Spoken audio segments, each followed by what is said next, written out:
Welcome, heroes, to another quick peek with yours truly, James, and our wonderful Mike. What's going on, Mike? Oh, not much. Just got finished watching that Stargirl finale, and I'm ready to talk about it. Before we get started, does anyone want to get out? You've heard of this. You've seen this, right? You know what that is. It is unavoidable. It is your destiny. Is this not why you are here? Do or do not. There is no try. Knock that shit off. So am I. So let's talk about Stargirl real quick. Right out the gate, this was their second season from last year, and it was titled Summer School, which was kind of odd because calendar-wise, it seemed like the events occurred a much longer time than they did.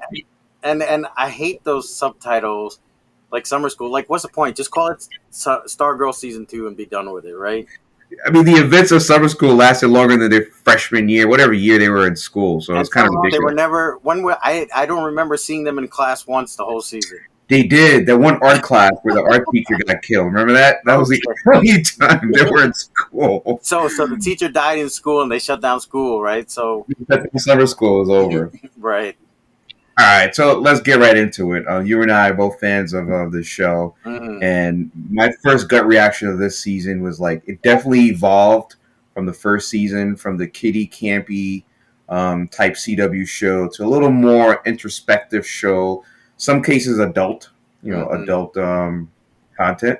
Yeah, I really enjoyed this season. I really did. I thought they did a great. Had a great story with a villain that, if you look at it on paper, it looks ridiculous. Yeah. I kept calling him Calypso, like, Sopa Calypso. And, so, I mean, before I get long-winded, as I usually do, Mike, let me give you the floor. Give me your first take. Yeah, so I definitely enjoyed this season, too. Eclipse. So what I found, when you watch this show, and you think about the JSA and all the naming, you realize how old the JSA really is when you think about the naming conventions they used back in the 40s, right? Yeah. Like Starman and Hourman and all those guys. Like, I don't think today when we come up with new heroes, we don't use that conventional PG, old school patriotic style, like stripes. Yeah. I mean, some names are still kick-ass though, like the Lantern and Dr. Midnight. Those names are still cool, and they carry through the ages. Yeah. So let's get into it. Talking about the original Justice Society. Some members came back in the finale to help the current members of the JSA. Yep, as well as the villains. Yep. We had Starman return. They thought he was dead. They thought a bunch of these people were dead. And it turns out they were like in the Phantom Zone or whatever the hell they call this Eclipse realm, right? Shadow World. And then, throughout the whole season we had characters like the Shade. I like that we didn't know if he was really trying to help them or hurt them or what the deal was. I like that there was a Green Lantern, even though I'm not really impressed with what they did with this lantern. I agree with you. So hopefully they're working on it. Did you see the little teaser at the end? I did. Who's I saw a little guy? teaser. I don't know who that was. Who's the who? The Skull guy. I don't know who he was, but Eric called him. He called him White Skull. He says Marvel's gonna sue. Yeah, I watched it. This was the first episode that Eric and I watched together in its entirety. Because usually I watch it and then he'll be forced to watch it later. So we watched the finale in its entirety together, and he said the same comment. By the way, speaking of that guy, let's take a big look at the season with the villains. I thought the villains, for example, Solomon Grundy. I love Solomon Grundy, by the way. The Shade. Yeah. The Dragon Girl, the daughter of the original Dragon Wizard. Cindy, right?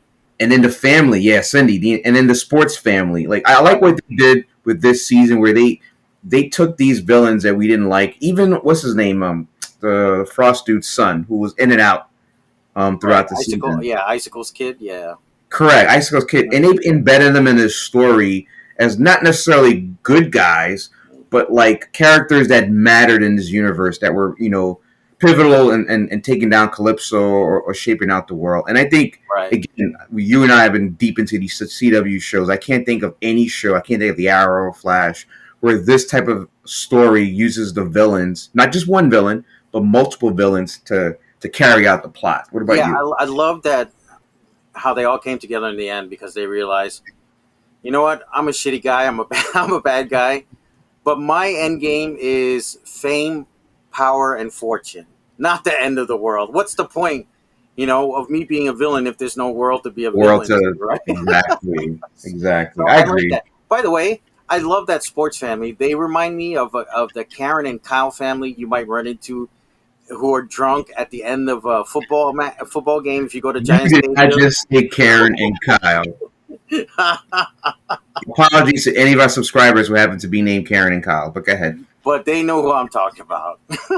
Yeah, It's like it's a that family. nice. Yeah, it's Yeah. definitely a nice insert for that family.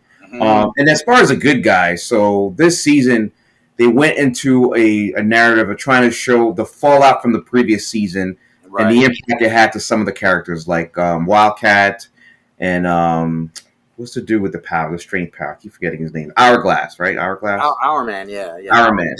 man. They showed some emotional growth. They showed the fact that what happened in the first season really affected these characters. Right. Again, this is a CW show. This is not like a MCU long term project.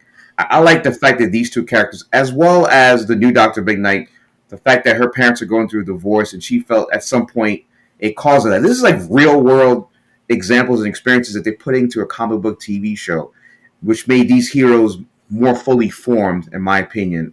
What's your thought on that? Yeah. So I had an issue with the Doctor Midnight girl in the beginning because she always seemed like too you know what I mean? But I love that they kind of settled down her character when she realized, oh shit, there's real stuff happening to me, right? And Yeah, and it good seemed like, point. yeah, even though at the end of season one they had to deal with a bunch of stuff happening to them, the stakes were still increased for this one. So it wasn't the whole season of how are we going to deal with what happened last year. They had stuff on top of that, which I like. um, the whole Wildcat storyline where she was going through, I murdered somebody. How can I deal with that? I Yeah, thought deal with that that. was great. Yeah, that was great.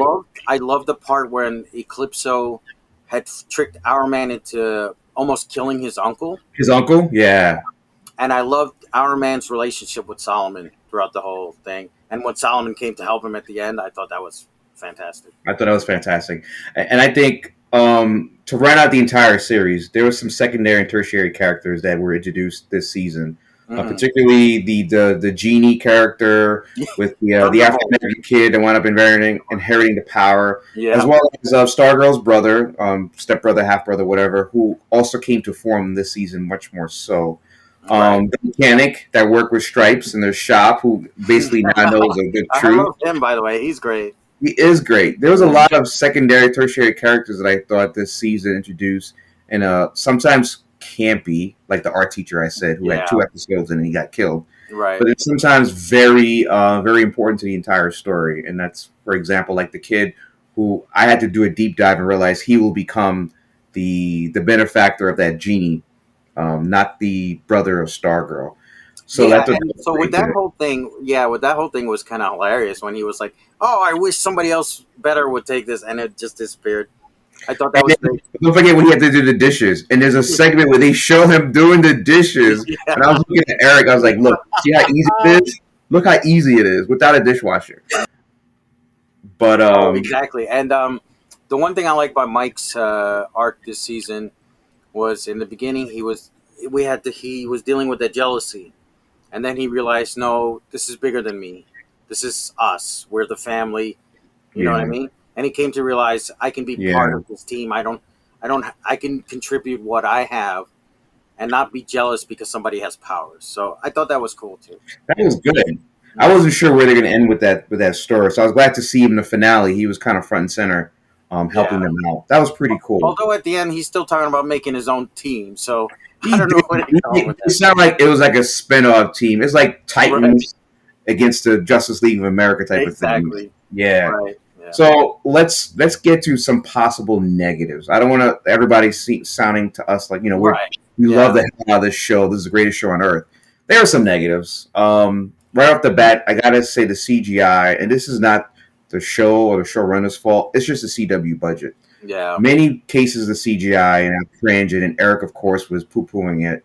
And I'm like, listen, they don't have the DC EU money, so they're Right. doing the best that they can. I mean, it doesn't look as bad as some Flash episodes, That's what I was going to say. but It yeah, it wasn't did as bad as Flash distract season me. 7, but the fight with Solomon and Eclipso, I was like, oh man, kind of a little Mhm. cringy there. So Yes, yeah, that's exactly what I was thinking when I brought this up, Mike. This is the climax of the season. You think they put some money towards a final episode and it'll make it look, but they didn't. And I'm not sure what happened there to drop the ball. But yeah, I think thematically, it distracted me from really being focused on that fight because the CGI just looked terrible. Um, yeah. And the other thing I really was down on was the waste of the Green Lantern character. yeah, They what kind of was up just with pushed it to that? the side in a mental hospital for like 5 episodes. You know what I mean? I And didn't then get all of a that. sudden, no. No, I'm saying I didn't understand why they would go Right, that yeah, route. yeah. I don't know. Maybe hopefully next season they'll develop it more. And I don't even like we've got Green Lantern coming to HBO Max next year, I think, right? So I don't Yeah, I but that's not the same Green Lantern. I think yeah, I that's don't think the it's gonna tie in at where all, the right? DC universe is going to be, not the TV show. Yeah. So it would have been nice to have her used more, but it is what it is, right? So Yeah, so here's my other negative on this is the mom character is starting to wear thin on me. Like, I don't know, something, it's yeah, not the actress's fault. I think it's just, this season they put her in the back because, Stargirl had to shine and Dad had to shine, even the brother had to shine. They right. seem to use her more as like a plot device, and her constant, like, I don't know what's going on, please, my daughter, all that stuff was getting a little bit too. You're grounded, young lady. I Yeah. know that was getting too played out for me, and I'm sure it wasn't the actress's fault. It was just where she fit in the script for season 2. So that was Yeah. a negative for me. What about you? You have any other negatives?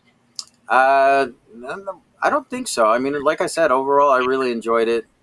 Um, I could probably nitpick, like if I rewatch the season, I could probably nitpick a whole A bunch of lot. stuff. But yeah, for now, I'm just gonna leave it as it is. I gotta say, this is the best show on the DCCW universe. It's supplanted Legends Mm, as the premium show. Superman and Lois is good too, but I don't think Superman and Lois the stories are as developed. No, Battery words.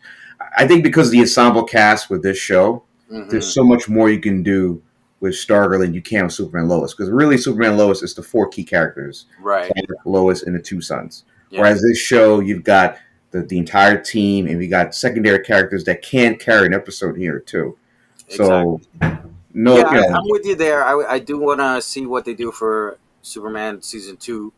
Hopefully, they really expand and knock it out of the park. So. yeah. But yeah, I'm with you there. I think you're right. Stargirl is probably the best CW show for DC right now. All right. Well, Mike, let's bring us out. Do you want to do some grades? I'm gonna give a grade real quick. Oh, So you want to do that? All right. yeah, You go sure. first. So for this season, Stargirl season 2, I'm gonna give it a B. Wow, I'm actually going to rate it higher than you. I'm going to give it a Mm, B plus. nice. I'm going Okay. to give it a B plus. All right. And with that, let us know what you think if you've seen Stargirl season 2. Let us know in the comments. Don't forget to like and subscribe. Hit that bell in the corner, of course, to get notifications. And let us know what Leave you a think. comment. Leave a comment. Do not text. Right. Leave a comment. All right. And with that, we will catch you next time.